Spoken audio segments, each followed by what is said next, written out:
Hi friends, welcome to our channel. இன்னைக்கு நாம இன்ஸ்டன்ட்டா லட்டு எப்படி ஈஸியா செய்யறதுன்னு சொல்லிட்டு இந்த வீடியோல பார்க்கலாம் வாங்க. இன்ஸ்டன்ட் லட்டு செய்யறதுக்கு நான் என்னென்ன ஐட்டம்ஸ் எடுத்துர்க்கேன்னா கொஞ்சம் தேவையான அளவுக்கு நெய் யூஸ் பண்ணிக்கலாம். 1 கப் கோதுமை ரவை, 1 கப் சக்கரை, கொஞ்சம் கேஷ்யூ, அப்புறம் கொஞ்சம் திராட்சை, அப்புறம் ஆரஞ்சு ஃபுட் கலர். இது வந்து வாசத்துக்காக 2 ஏலக்காவை நுணுக்கி வச்சிருக்கேன். இப்போ ஃபஸ்ட்டு முந்திரியையும் திராட்சையும் நெய்யில் வறுத்துக்கலாம். எப்படி பண்ணலான்னு பார்க்கலாம் வாங்க. முந்திரியையும் திராட்சையும் ஃபஸ்ட்டு வறுத்து எடுத்துக்கலாம்.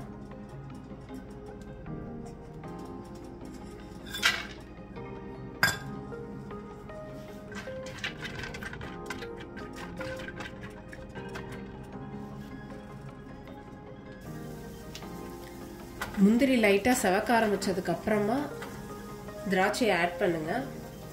இல்லாட்டி திராட்சை ரொம்ப சீக்கிரமாக தீஞ்சிரும், அப்புறம் முந்திரி வறுக்காத மாதிரியே இருக்கும்.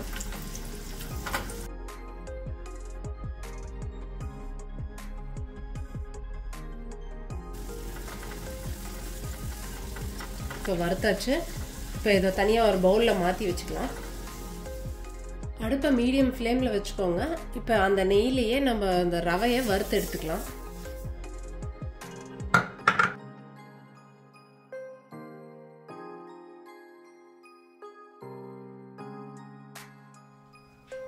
ரவையை ஒரு 2 நிமிஷம் வறுத்தா போதும். லைட்டாக அந்த ரவை வறுத்த வாசம் அந்த நெய்யில் வரும்.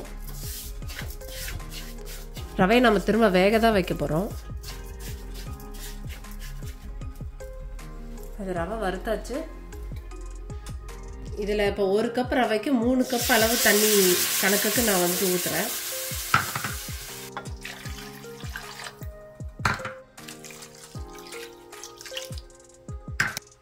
இப்போ அடுப்பை வேகமாக வச்சுக்கோங்க.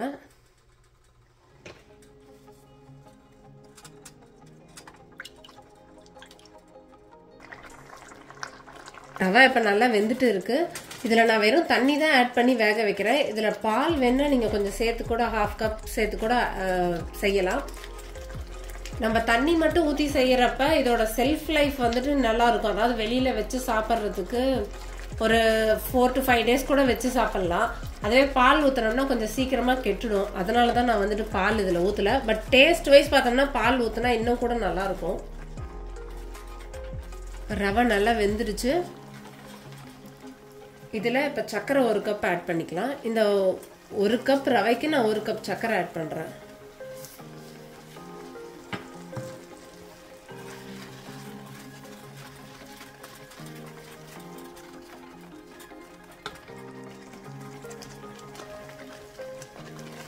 சர்க்கரையெல்லாம் உருகி திரும்ப நல்லா வெந்துடுச்சு.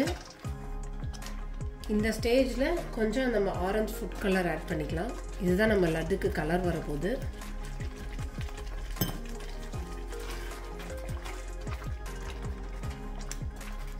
இது கிட்டத்தட்ட பார்க்கறதுக்கு அந்த மோத்திச்சூர் லட்டு மாதிரியே இருக்கும்.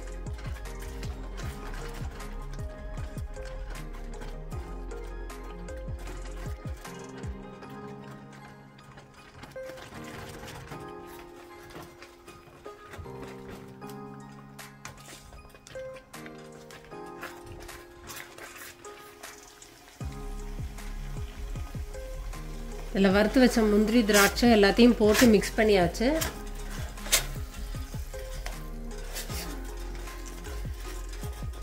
நம்ம லட்டு மிக்ஸ் ரெடி ஆயிடுச்சு. கொஞ்சம் ஆறட்டும். நல்லா ஆறுனதுக்கப்புறம் லைட்டான சூட்டில் இருக்கும்போது உருண்டையாக பிடிச்சோம்னா நல்லா உருண்டையாக திரண்டு வரும்.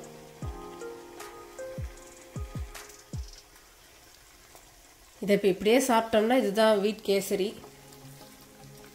இதை நம்ம லட்டாக பிடிச்சி சாப்பிட்டோம்னா இன்ஸ்டண்ட்டாக செய்கிற வீட் லட்டு. இதை நம்ம ஆற வச்சு உருண்டையாக பிடிச்சி எப்படி வருதுன்னு பார்க்கலாம். இப்போ ஒரு 15 minutes ஆயிடுச்சு. இப்போ நல்லா ஆறிடுச்சு. இதை நம்ம வந்துட்டு லட்டு மாதிரி உருண்டையாக ஷேப் பண்ணி பிடிச்சிக்கலாம். உருண்டை பிடிக்கும்போது கையில் ஒட்டாமல் இருக்கிறதுக்காக கொஞ்சம் நெய் வேணால் தடவிக்கோங்க. இப்போ நம்ம லட்டு ரெடி ஆயிடுச்சு. 1 கப் ரவைக்கு 20 to 25 லட்டூஸ் வரைக்கும் வரும். இந்த ரெசிபியை உங்கள் வீட்டில் ட்ரை பண்ணி பார்த்துட்டு எப்படி இருந்ததுன்னு கீழே கமெண்ட்டில் ஷேர் பண்ணுங்கள். தேங்க்யூ.